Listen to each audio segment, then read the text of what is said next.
আসসালামু আলাইকুম। আজকে আমরা তৃতীয় অধ্যায়ের এমন একটা সৃজনশীল সলভ করব যেটা তোমার বোর্ড এক্সামে আসবে এত বেশি ইম্পর্টেন্ট। ওকে, আমরা তাহলে সৃজনশীলটা দেখি।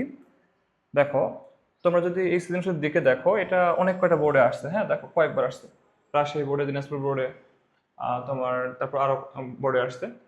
তুমি যদি সৃজনশীল দিকে দেখো কি লেখা আছে, একটা পি দেওয়া আছে, যে পি হচ্ছে তোমার পারমাণবিক সংখ্যা 24। তোমরা জানো যে 24 নম্বর মৌল কি।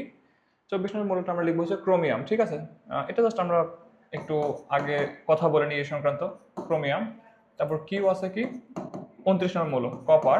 আর পি আর আছে কি, আর হচ্ছে 19 নম্বর মৌল। ঠিক আছে, কপার হচ্ছে 29 ছিল, আর হচ্ছে 19, এটা হচ্ছে তোমার পটাশিয়াম। ওকে, এখন যে কথা, যে আমাদের এখানে গ নাম্বার যে কথা বলা বলা হয়েছে যে আর মৌলটির ইলেকট্রন বিন্যাস 2n স্কয়ারের সূত্র মেনে চলে কিনা বিশ্লেষণ করো। আর ঘ নাম্বার বলা হচ্ছে কি যে পি এবং কিউ দুইটি ব্যতিক্রম ধর্মী ইলেকট্রন বিন্যাস প্রদর্শন করে ব্যাখ্যা করো। তাহলে তোমাদের যে কপার আর ক্রোমিয়াম যে ব্যতিক্রম ইলেকট্রন বিন্যাস, এইটা শিওর থাকো, তোমাদের এসএসসি বলো বা সামনের প্রি টেস্ট টেস্ট সকল এক্সামে আসবেই আসবে। ঠিক আছে, তাহলে আমরা একটু এটাই সলভ করবো এখন।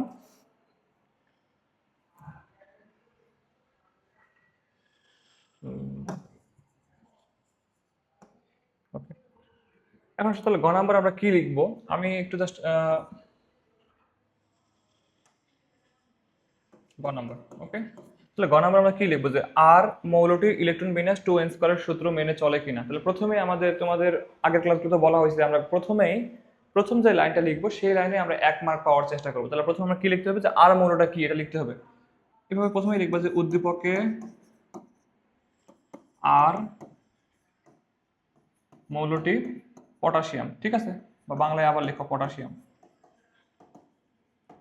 এখন তারপর তোমরা তারপরের লাইন লিখবা যে পটাশিয়ামের ইলেকট্রন বিন্যাস 2n স্কয়ার সূত্র মেনে চলে কিনা তা নিচে ব্যাখ্যা করা হলো। ওকে, তাহলে আমরা দেখো 2n স্কয়ার সূত্রটা কেমন। ধরো কোনো কিছু যদি কক্ষপথ একটি কক্ষপথ হয়, আমি বাকিটুকু কিছু কথা সব লিখতেছি না, তোমরা জাস্ট আমার কথা থেকে পুরোটা সাজাই ফেলবা। হ্যাঁ, দেখো আমি প্রথমে এইভাবে লিখবো যে যদি কক্ষপথ একটি হয়, হ্যাঁ, যদি কক্ষপথ একটি হয়, তাহলে তোমার এখানে 2n স্কয়ার সূত্র তুমি কয়টা ইলেকট্রন ধরবে, 2n স্কয়ার ইকুয়াল টু দুইটি ইলেকট্রন থাকবে, দুইটি ইলেকট্রন থাকবে। ওকে, তাহলে এই কথা লিখবা। যদি কক্ষপথ দুইটি হয়, ওকে, দুইটি হয়, তাহলে আমরা 2n স্কয়ার ইকুয়াল টু কি লিখবো, তোমার এখানে 8টি ইলেকট্রন থাকবে। ঠিক আছে, 8টি ইলেকট্রন থাকবে।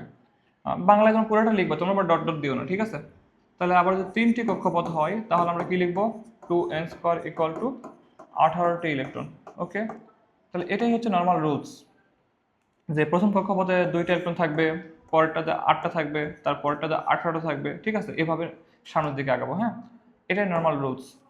কিন্তু দেখো তুমি যদি পটাশিয়ামের ক্ষেত্রে ইলেকট্রন বিন্যাস করো, তাহলে এইটুকু তুমি দেখাবা যে এইটুকু লেখার পরে পরের লাইন লিখবা যে একটা ইলেকট্রন বিন্যাসের ক্ষেত্রে প্রথম কক্ষপথে 2টা থাকে, তারপরে 8টা থাকে, তারপরে 18টা থাকে। ঠিক আছে, তাহলে দেখো গ নাম্বারের দিকে যদি আমরা দেখি, যে গ নাম্বারটা হচ্ছে বলছে যে আর মৌলটির ইলেকট্রন বিন্যাস 2n স্কয়ার সূত্র মেনে চলে কিনা। তাহলে আমরা প্রথমে বের করে নিছি আর হচ্ছে 19 নম্বর মৌল পটাশিয়াম ছিল।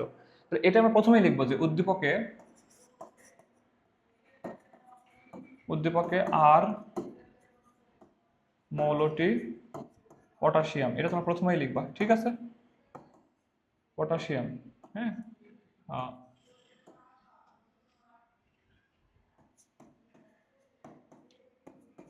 লেখার পরে পরের লাইনে লিখবা যে পটাশিয়ামের ইলেকট্রন বিন্যাস 2n স্কয়ারের নিয়ম মেনে চলে কিনা তা নিচে দেখানো হলো বা তা নিচে বিশ্লেষণ করা হলো। তাহলে আমরা হচ্ছে কিভাবে ব্যাপারটা লিখবো, দেখো আমরা 2n স্কয়ার নিয়ম যে কি জানি সেটাই আগে আমাদের দেখাইতে হবে।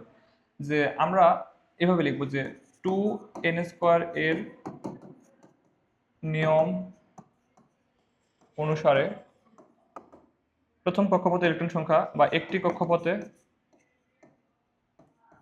পথে ইলেকট্রন সংখ্যা, তোমরা আবার একটু 1 স্কয়ার দিয়ে বের করে দেখাবো। হ্যাঁ, 2 গুণন 1 স্কয়ার, তাহলে আলটিমেট কত হচ্ছে, দুইটাই হচ্ছে। ওকে, তারপর আবার দেখাবো যে দুইটি কক্ষপথে ইলেকট্রন সংখ্যা 2n স্কয়ার, 2 গুণন এই জাস্ট এই করে দেখাবো, তাহলে এখানে কত হয়, আমার 8টা হয়। ওকে, তারপর আমি একটু পরের স্লাইডে যাই। যদি 3টি কক্ষপথ হয়, 3টি কক্ষপথ হলে ইলেকট্রন সংখ্যা জাস্ট এক আবার তোমরা 2n স্কয়ার করে বের করে নিবা, কত হয় 18টা। তাহলে আমরা এই পাশে আবার লিখবো যে তাহলে ইলেকট্রন বিন্যাস কিভাবে হওয়া উচিত ছিল, প্রথম কক্ষপথে দুইটা থাকার কথা ছিল, তারপর 8টা থাকার কথা ছিল, তারপর 18টা থাকার কথা ছিল। এটা জাস্ট বাংলায় লিখবা যে তাহলে প্রথম কক্ষপথে দুইটা থাকবে, পরেরটাতে 8টা থাকবে, তারপরটাতে 18টা থাকবে। এইটুকু লেখার পরে তোমরা পটাশিয়ামের ইলেকট্রন বিন্যাস করে দেখাবা। জাস্ট কি করবা, পটাশিয়াম লিখবা 19 নাম্বার মৌল। তাহলে আমরা কি জানি ইলেকট্রন বিন্যাস 1s2 2s2 2p6 3s2 3p6 4s1। এই দেখো 19টা হয়ে গেছে, 2 2 4 6 4 10 12 18 19। ওকে, তাহলে দেখো তুমি যদি 1 নম্বর কক্ষপথের দিকে দেখো কয়টা ইলেকট্রন আছে, 2টা আছে। 2 নম্বরে দেখো 8টা আছে। 3 নম্বরে দেখো কয়টা আছে, এখানেও 8টা আছে। 4 নম্বরে দেখো একটা আছে। কিন্তু আমাদের রুলস কি ছিল যে 2n স্কয়ার নিয়ম কেমন হওয়া উচিত ছিল, এটা আমাদের 2n স্কয়ার নিয়ম। ঠিক আছে, তাহলে 2n স্কয়ার নিয়ম অনুযায়ী হওয়া উচিত ছিল 2 8 18। কিন্তু আমাদের কি হয়েছে 2 8 8 1। এটা কি নিয়ম, এটা হচ্ছে আউফবাউ নিয়ম। ঠিক আছে, এই ইলেকট্রন বিন্যাসটা আমরা কি নিয়মে করছি, আউফবাউ এর নিয়ম। ঠিক আছে, তাহলে এই নিয়ম অনুযায়ী আমাদের 2881 হয়েছে। ঠিক আছে, তাহলে আমরা এখন বলবো যে অতএব উদ্দীপকের পটাশিয়াম মৌলটি 2n স্কয়ার নিয়ম মেনে চলে না, কিন্তু আউফবাউ নিয়ম মেনে চলে। এটা এই লাইনটা না লিখলে চলবে আউফবাউ নিয়ম মেনে চলে কিনা, কিন্তু খালি তোমাকে যেটা চাইছে সেটা লিখাই রাখবে, এটা হচ্ছে কথা। ঠিক আছে, তাহলে আমরা এটা এখান থেকে একসাথে বলে যাই যে 2n স্কয়ার নিয়ম মানে না, কিন্তু আউফবাউ নিয়ম মানে। ওকে, তাহলে আসো আমাদের গ নাম্বার শেষ, আমরা একটু ঘ নাম্বারে আসবো। ঘ নাম্বারের দিকে দেখো, যদি তুমি ঘ নাম্বারের দিকে যদি দেখো, ঠিক আছে, তাহলে দেখো আমরা এখন গ নাম্বারটা সলভ করবো। গ নাম্বারে কি বলছে যে আর মৌলটি ইলেকট্রন বিন্যাস 2n স্কয়ার সূত্র মেনে চলে কিনা। তাহলে আমরা প্রথমে খাতায় গ নাম্বার দিব, দিয়ে প্রথমে আমরা দেখবো যে আর কি। এটা আমরা আগেও বলছি যে আর হচ্ছে 19 নাম্বার মৌল, অতএব পটাশিয়াম। তাহলে এটাই প্রথমে আমরা লিখবো যে উদ্দীপকে আর মৌলটি পটাশিয়াম। ঠিক আছে, এটা লিখবা। লেখার পরে তোমরা আরেকটা লাইন লিখবা যে এখন নিচে পটাশিয়াম 2n স্কয়ার সূত্র মেনে চলে কিনা তা বিশ্লেষণ করা হলো বা ব্যাখ্যা করা হলো, লিখবা। ঠিক আছে, তাহলে এই লেখার পরে আমরা প্রথমেই দেখাবো যে 2n স্কয়ার নিয়মটা কেমন। তাহলে এটা লিখবা যে 2n স্কয়ার এর নিয়ম অনুসারে প্রথম শক্তি স্তরে, ঠিক আছে, প্রথম শক্তি স্তরে ইলেকট্রন সংখ্যা 2n স্কয়ার লিখে এটা একটু বের করে দেখাবা। 2 গুণন 1 স্কয়ার, তাহলে এখানে কয়টা হয়, দুইটাই হয়। ওকে, তারপর দ্বিতীয় শক্তি স্তরে বাকিটুকু লিখবা যে ইলেকট্রন সংখ্যা। লেখার পরে সমান দিয়ে তোমরা 2n স্কয়ার ইকুয়াল টু 2 গুণন 2 স্কয়ার, তাহলে কয়টা হয়, এখানে 8টা হয়। ঠিক আছে, তারপরে স্লাইডে আসি যে তৃতীয় শক্তি স্তরে ইলেকট্রন সংখ্যা কি লিখবা, 2n স্কয়ার 2 গুণন 3 স্কয়ার। ওকে, তাহলে কয়টা হয়, 18টা হয়।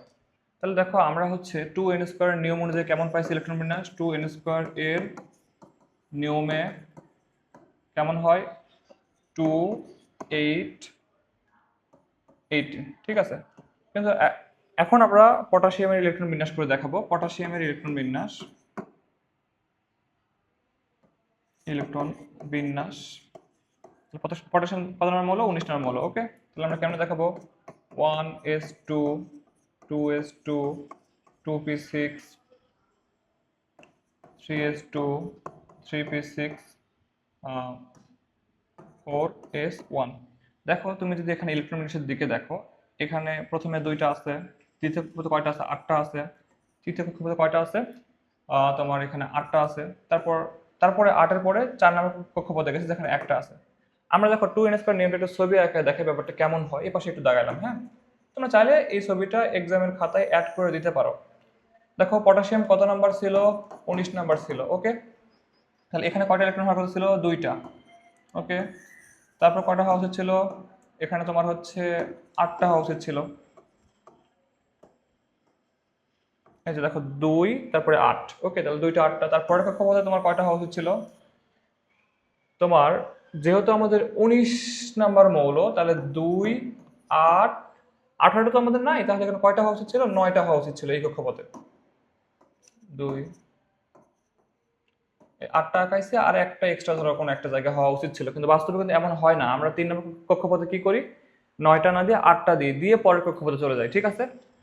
তো দেখো তাহলে আমরা যে ইলেকট্রন বিন্যাসে কি পাইলাম, যেটা পাইলাম সেটা হচ্ছে 2881। তাহলে এই নিয়মটা মানছে তোমাদের পটাশিয়ামের ক্ষেত্রে, কিন্তু তোমার যে 2818 এই নিয়মটা মানে নাই। মানে 18 মানে এই জায়গায় যত 18টা নাই, 9টা, মানে 289 এই নিয়মটা মানে নাই। এই নিয়মটাই মিলে 2 n স্কয়ার নিয়ম ছিল, যেটা মানে নাই। মানছে কোনটা? 2881। এটা মেইনলি আউফবাউ নিয়ম। তাহলে তোমরা এখন লাস্টে লিখবা যে পটাশিয়াম 2 n স্কয়ার নিয়ম মানে না, কিন্তু আউফবাউ নিয়ম মানে। আউফবাউ নিয়ম মানে এটা বললেও চলবে, না বললেও চলবে, কিন্তু যেটুকু বলতেই হবে যে পটাশিয়াম তোমার 2 n স্কয়ার নিয়ম মানে না। ঠিক আছে, তাহলে আমরা এখন ঘ নাম্বারে আসি। ঘ নাম্বার কি ছিল সেটা একটু দেখো। যে ঘ নাম্বার বলছিল যে পি এবং কিউ দুটি ব্যতিক্রম ইলেকট্রন বিন্যাস প্রদর্শন করে, ব্যাখ্যা করো। তো এটা খুবই একটা সোজা প্রশ্ন, আর প্রথমেই বলছি এটা বারবার আসা একটা প্রশ্ন। মানে এই প্রশ্ন তোমার এসএসসি হোক বা টেস্ট প্রি টেস্ট যেখানে বলো আসবেই আসবে, হ্যাঁ, ব্যাপারটা এমন। তাহলে আমাদের কি বলছে? পি হচ্ছে 24 আর কিউ হচ্ছে 29, তাই না? তাহলে আমরা ঘ নাম্বার দিয়ে প্রথমেই লিখবো যে পি যেহেতু 24 ছিল, তাহলে তো পিটা কি? পি মৌলটি আমার ক্রোমিয়াম, ঠিক আছে। আর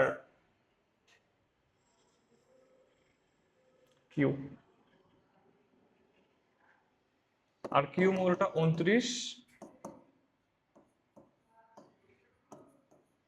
কি ছিল? কপার ছিল। ওকে, আমরা জাস্ট সিম্পলি এই দুটো ইলেকট্রন বিন্যাস করে দেখাবো। আমরা নর্মাল কেমন হয় সেটাও দেখাবো, ব্যতিক্রম কেমন হয় সেটাও দেখাবো। তাহলে আমরা প্রথমে ক্রোমিয়াম একটা করি। এটা একটু বাংলা একটু তোমরা লিখবা, হ্যাঁ। তাহলে ক্রোমিয়াম 24 হওয়া উচিত কেমন ছিল? 1s2, 2s2, 2p6, 3s2, 3p6, ওকে। তারপর 4s, তারপর 3d, ওকে। 4s2, 20টা হয়েছে, আর এখানে তারপর 8। এটা হওয়া উচিত ছিল নর্মালি, হ্যাঁ। তোমার নর্মাল রুলসে এমন হওয়া উচিত ছিল ইলেকট্রন বিন্যাসটা। কিন্তু যদি আমি ক্রোমিয়ামের ক্ষেত্রে দেখি তাহলে কেমন পাই? 1s2, 2s2, 2p6, 3s2, 3p5, 4s2, 4d, sorry একটু ইয়ে হয়ে গেছে। ভাই এখানে একটু প্রবলেম হয়ে গেছে, এটা আবার একটু নিতে হবে। ওকে, তাহলে আমরা এখন ঘ নাম্বারটা সলভ করি। ঘ নাম্বারটা তোমাদের কি বলা ছিল দেখো একটু, যে বলা ছিল যে পি এবং কিউ দুটি ব্যতিক্রম ধর্মী ইলেকট্রন বিন্যাস প্রদর্শন করে। তাহলে পি আমাদের কি? 24 নাম্বার পারমাণবিক সংখ্যা, অতএব এটা হচ্ছে তোমার ক্রোমিয়াম ছিল। আর কিউ হচ্ছে 29 নাম্বার পারমাণবিক সংখ্যা, এটা হচ্ছে আমার কপার ছিল। ওকে, তাহলে আমরা একটু দেখি এটা। যে তাহলে আমরা প্রথমে যে পি মৌলটি ক্রোমিয়াম 24 এটা প্রথমে বলবো, তারপর কিউ মৌলটি কপার 29 এটুকু প্রথমে বলে নেব, ঠিক আছে।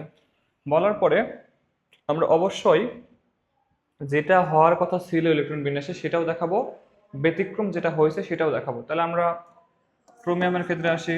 কেমন হওয়া উচিত ছিল? 1s2, 2s2, 2p6, 3s2, 3p6, 4s2, এই যে আর 4টা। ওকে, তাহলে 24টা হয়ে গেছে। বাস্তবে এরকম হওয়া উচিত ছিল, কিন্তু বাস্তবে এরকম না হয়ে কেমন হয় সেটা একটু দেখি আমরা।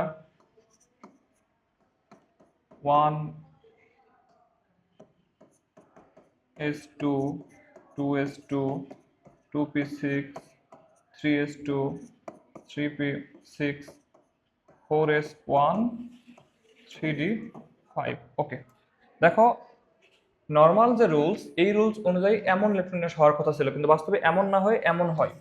তো এটা তুমি প্রথমে দেখাই দিবা, দেখাই দেওয়ার পর এটা হওয়ার কারণটা ব্যাখ্যা করবা। দেখো তুমি যদি এই দুটার দিকে তাকাও, 4s আর 3d, এখানে দেখো তোমার একটা তোমার শক্তি স্তর পূর্ণ আছে, আর একটা শক্তি তোমার হচ্ছে পূর্ণ ঠিক না, অর্ধপূর্ণ না। কিন্তু আমাদের ইলেকট্রন বিন্যাসের রুলস হচ্ছে যদি কোনো কোনো কক্ষপথ পূর্ণ বা অর্ধপূর্ণ থাকে তারা বেশি স্থিতিশীল হবে। ব্যাপারটা দেখো, এসের ক্ষেত্রে স্থিতিশীল ব্যাপারটা কেমন, যদি স্থিতিশীল যদি কোনো ক্ষেত্রে S2 আর D10 হইতো তাহলে সেটাকে আমি বেশি স্থিতিশীল বলতাম, অথবা S1D5 হইতো তাহলে সেটাকে আমরা বলতাম বেশি স্থিতিশীল। ঠিক আছে, মানে এই লাইন লেখার পরে এই ব্যাখ্যাগুলো করবা যে যদি কোনো একটা কক্ষপথ পূর্ণ হয়, এরকম পূর্ণ অথবা এরকম অর্ধপূর্ণ হয় তাহলে তারা বেশি স্থিতিশীল হবে। ঠিক আছে, কিন্তু দেখো এখানে এটা পূর্ণ ঠিক আছে, কিন্তু এটা কিন্তু অর্ধপূর্ণও না পূর্ণও না, তাহলে এই কিন্তু বেশি স্থিতিশীল না। প্রকৃতিতে সকল মৌল স্থিতিশীল অবস্থা বজায় রাখতে চায়। ঠিক আছে, তাহলে দেখো নিচের দিকে দেখো তোমার যে এস, এটা তোমার অর্ধপূর্ণ হয়েছে, দুইটা থাকার কথা ছিল হাফ হয়ে গেছে। আবার ডি 10টা থাকার কথা ছিল, এখানে 5টা হয়ে গেছে, তাহলে এটা অর্ধপূর্ণ। তাহলে পূর্ণ স্থিতিশীল, অর্ধপূর্ণ স্থিতিশীল, তাহলে আমরা এখানে কি পূরণ করছি, দুইটাকেই অর্ধপূর্ণ পূরণ করছি। ঠিক আছে, তাহলে অবশ্যই এই ইলেকট্রন বিন্যাসটা বেশি স্থিতিশীল, এই কথাগুলো বাংলায় লিখবা। তাহলে এইটার ক্ষেত্রে স্থিতিশীল তো থাকবে না বলেই পরিবর্তন হয়ে এমন হবে। তারপর দেখো আমরা তারপরে যদি যাই, আমরা হচ্ছে কপারটাও দেখাই দিব। কপার 29, এখানেও আমরা একইভাবে সাধারণ যেটা হওয়ার কথা ছিল সেটাও দেখাবো, ব্যতিক্রম যেটা হয় সেটাও দেখাবো। তাহলে আমরা কি দেখাবো এখানে, প্রথমে 1s2 2s2 2p6 3s2 3p6 দেন 4s2, 20টা হয়েছে না, আর হচ্ছে 3d9, এমন হওয়া উচিত ছিল। ঠিক আছে, কিন্তু বাস্তবে এমন না হয়ে ব্যাপারটা কেমন হয় দেখো, বাস্তবে কপারের ইলেকট্রন বিন্যাস এরকম হয় 1s2 2s2 2p6 3s2 3p6 4s1 আর 3d10। আবার আগের কথায় আসো, স্থিতিশীল কারা, স্থিতিশীল এস যদি 2 হয় আর ডি যদি 10 হয়, অথবা এস যদি 1 হয় ডি যদি 5 হয়, এই দশাকে আমরা স্থিতিশীল বলবো। মানে এই চারটাই স্থিতিশীল অবস্থা। ঠিক আছে, কিন্তু এদিকে তুমি দেখো তোমার এস 2 হয়েছে কিন্তু ডি কত হয়েছে, 9 হয়েছে, তার মানে এটা স্থিতিশীল না, তুলনামূলক কম স্থিতিশীল। ঠিক আছে, কিন্তু এখানে দেখো এই যে S1 দেখো অর্ধপূর্ণ করে ফেলছি, আর ডি কে আমি কি করছি, 10 করছি। দেখো তাহলে এই অবস্থাটা বেশি স্থিতিশীল না, এখানে কিন্তু এটা স্থিতিশীল হইলেও এই পাঁচটা স্থিতিশীল না, আর এখানে দুইটাই স্থিতিশীল। তাহলে অতএব তোমার কপারটা এইটাকে গ্রহণ করবে না, এইটাকে গ্রহণ করবে। ঠিক আছে, তাহলে কপারের ক্ষেত্রে ব্যতিক্রম ইলেকট্রন বিন্যাস এটা। জাস্ট এই কথাগুলো তোমরা বাংলায় বর্ণনা করবা, তাহলে তোমাদের অ্যান্সার শেষ হয়ে যাবে। আর তোমাদের তারপরেও যদি কারো মনে হয় যে ইলেকট্রন বিন্যাস নিয়ে কোনো প্রবলেম আছে, আমাদের অন্য ভিডিও আছে ইলেকট্রন বিন্যাস নিয়ে বিস্তারিত, তোমরা সেখানে দেখে নিতে পারো। ওকে, আল্লাহ হাফিজ।